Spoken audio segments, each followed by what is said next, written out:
Alhamdulillah alladzi nawwara qulubal mu'minina bil ma'rifah wa atmannat qulubuhum bit tauhid. Ashhadu an la ilaha illallah wahdahu la syarika lah, lahu ya'lamu ma fis samawati wa ma fil ard, wa huwa ar-raqibul majid. Wa ashhadu anna sayyidana wa nabiyyana Muhammadan abduhu wa rasuluh alladzi anara al-wujuda biduri dinihi wa syari'atihi ila yaumil wa'id. Allahumma salli wa sallim ala sayyidina Muhammadin wa ala alihi wa ashabihi alladhina amanu wa amilus salihati ila yaumil maw'ud. Amma ba'du, fa ya ibadallah, usikum wa iyaya bitaqwallah wa ta'atihi la'allakum tuflihun. Yaqulu Allah ta'ala fi muhkami ayati tanzilih wa huwa asdaqul qailin. A'udzu billahi minas syaitanir rajim. Bismillahirrahmanirrahim. Subhanalladzi asra bi'abdihi laylan minal masjidil haram ilal masjidil aqsa alladzi barakna hawlahu linuriyahu min ayatina innahu huwas sami'ul basir. Sadaqallahul azim wa ballagha rasuluhun nabiyyul habibul karim. ونحن على ذلك من الشاهدين والشاكرين والحمد لله رب العالمين. معاشر المسلمين rahimakumullah, jamaah salat Jumat yang dimuliakan Allah Subhanahu wa taala. Pertama-tama melalui mimbar yang sangat mulia ini, Al-Fakir ingin berwasiat berkhusus duduk di Al-Fakir umumnya kepada jamaah sekalian, marilah kita senantiasa meningkatkan nilai takwa kita kepada Allah Subhanahu wa taala dengan selalu menjunjung tinggi segala perintah-perintahnya dan berusaha menjauhi semua larangan-larangannya. Imtisalul ma'murat wa istinabul manhiyat. Takwa bukan hanya dalam bentuk ucapan saja, melainkan harus dinyatakan dalam kehidupan kita sehari-hari, baik diri kita dalam keadaan sepi maupun ramai, baik diri kita dalam keadaan susah maupun senang, baik diri kita dalam keadaan miskin maupun kaya. Hal itu tidak mengurangi nilai takwa kita kepada Allah Subhanahu wa taala. Dan harapan besar kita tentunya dengan modal takwa yang kita miliki, mudah-mudahan Allah Subhanahu wa taala mudahkan segala urusan kita, baik urusan dunia terlebih lagi urusan akhirat. Allah Subhanahu wa taala mudahkan kita ketika malaikat Azrail sudah nongkrong di depan kita. Allah mudahkan kita ketika nyawa kita sudah di tenggorokan. Allah mudahkan kita ketika sakaratul maut sudah menghampiri kita, sehingga kita mati dalam keadaan husnul khatimah, yaitu mati dalam membawa agama Islam dan mati dalam keadaan beriman kepada Allah Subhanahu wa taala. Amin amin ya rabbal alamin. Ma'asyiral muslimin rahimakumullah. Sekarang ini kita berada di ujung bulan Rajab, bulannya Allah, bulan ampunan Allah. Di ujung Rajab ini Allah Subhanahu wa Ta'ala menjalankan hambanya yang sangat mulia, yaitu baginda Rasulullah sallallahu alaihi wasallam, menjalankan dari Masjidil Haram ke Masjidil Aqsa.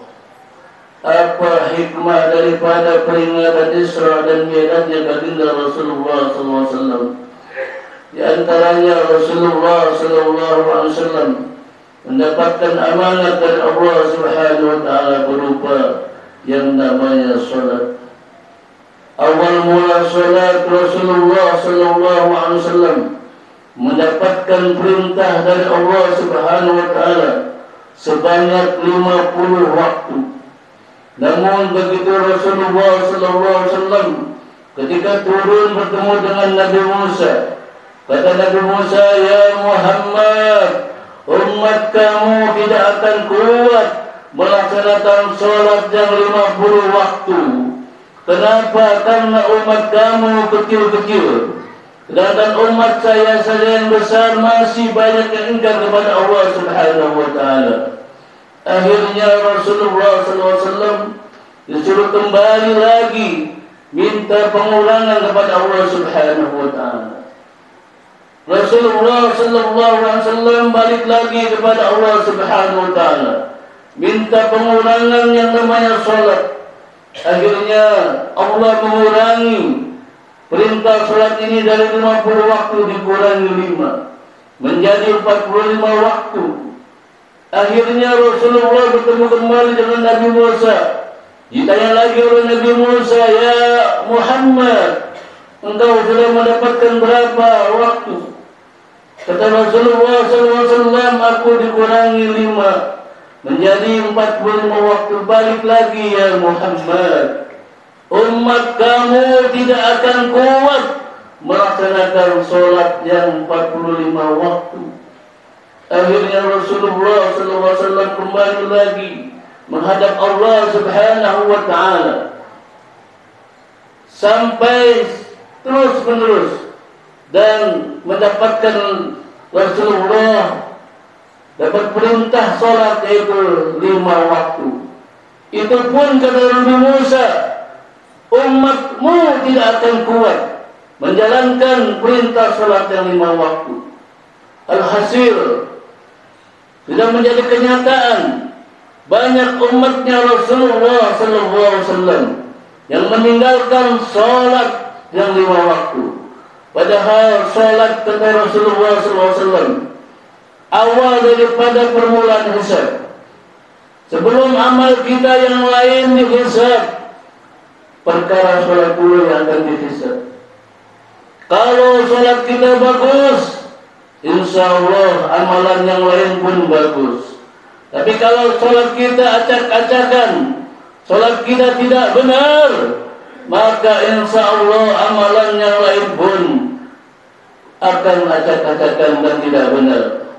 Berkata Rasulullah SAW dalam salah satu hadis yang mengatakan, qala Rasulullah SAW, as-salatu mardatu rabbi wa sunnatul anbiya wa hubbul malaikah wa nurul ma'rifah wa aslul iman wa wajibatud du'a wa qabulul amal wa barakatun fil mal wal kasab wa silahun 'alal a'da'i. Kata Rasulullah SAW, salat itu adalah keridhaan Allah Subhanahu wa Ta'ala. Kalau kita pengen mendapat ridha Allah, laksanakan salat. Tapi kalau kita tidak akan mendapatkan ridha Allah, silahkan berani meninggalkan salat. Lalu apalagi kata Rasulullah, wa sunnatul anbiya, salat itu sunnahnya para nabi. Nabi yang sudah mendapat julukan diampuni dosanya Allah Subhanahu wa Ta'ala, tidak punya dosa, ibadahnya, solatnya rajin kepada Allah Subhanahu wa Ta'ala. Nabi yang sudah dapat jaminan surga, ibadahnya, salatnya tidak henti-henti kepada Allah Subhanahu wa taala. Sedangkan umatnya tidak mendapatkan apa-apa, tidak mendapatkan pahala surga, tidak akan mendapat julukan surga, tapi berani-berani mendirikan salat. Na'udzubillah summa na'udzubillah min dzalik. Lalu apalagi kata Rasulullah sallallahu alaihi wasallam, wa hubbul malaikah, salat itu adalah merupakan kecintaan para malaikat. Jangan disangka para malaikat tidak salat. Para malaikat pun salat, cuma salatnya beda dengan kita. Para malaikat bersalawat kepada baginda Rasulullah sallallahu alaihi wasallam. Salatnya para malaikat beda dengan salat kita. Lalu apalagi kata Rasulullah sallallahu alaihi wasallam, wa nurul ma'rifah. Salat adalah merupakan cahaya ma'rifat. Maka beda orang yang salat dengan yang tidak salat. Orang yang benar-benar salat, salatnya dengan ilmunya, maka Allah berikan nur kepada orang yang benar-benar melaksanakan salat tersebut. Tapi jangan harap orang yang tidak pernah salat tidak akan mendapatkan nur dari Allah Subhanahu wa taala. Lalu apa lagi? Kata Rasulullah SAW, aslul iman.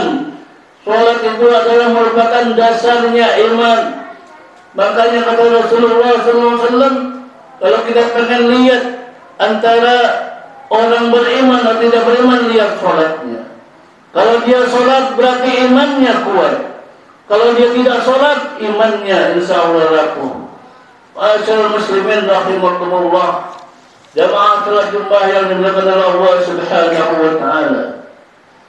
Di dalam hadis lain Rasulullah sallallahu alaihi wasallam pernah mengatakan, "Man hafaza 'ala shalawati kanat lahu nuran wa burhanan wa najatan yaumal qiyamah. Wa man lam yuhafiz 'alaiha lam takun lahu nuran wa burhanan wa najatan." Yang artinya kata baginda Rasulullah sallallahu alaihi wasallam, barang siapa umatku yang menjaga salatnya, maka ia akan mendapatkan cahaya dari Allah Subhanahu wa taala. Dan salat ini akan menunjukkan kepada orang yang salat itu, menunjukkan apa? Menunjukkan keselamatan nanti pada hari kiamat, yang mana pada hari kiamat manusia seluruhnya bingung, boro-boro mikirin istrinya, boro-boro mikirin anaknya, dia pikirkan diri sendiri. Dan barang siapa yang tidak menjaga salatnya, maka orang tersebut tidak akan mendapatkan cahaya dan tidak akan mendapatkan petunjuk nanti ketika datang hari kiamat. Dan dia bingung ketika hari kiamat datang. Dia tergolong orang-orang yang zalim, orang-orang yang teraniaya. Na'udzubillah summa na'udzubillah min dzalik. Oleh karenanya, mari kita manfaatkan sisa umur kita yang singkat ini. Kita manfaatkan selalu untuk beribadah kepada Allah Subhanahu wa taala, terutama ibadah salat kita.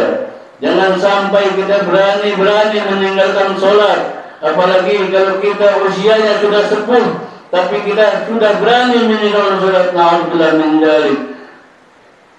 A'udzubillahi minasyaitonir rajim. Bismillahirrahmanirrahim. Wal 'asri innal insana lafi khusr illa alladziina aamanu wa 'amilus shalihati wa tawassaw bil haqqi wa tawassaw bis sabr. Barakallahu li wa lakum bil Qur'anil 'azim. ونفعني وإياكم بما فيه من الآيات والذكر الحكيم وتقبل مني ومنكم تلاوته إنه هو السميع العليم. أقول قولي هذا وأستغفر العظيم لي ولكم ولسائر المسلمين والمسلمات والمؤمنين والمؤمنات فاستغفروه إنه هو الغفور الرحيم.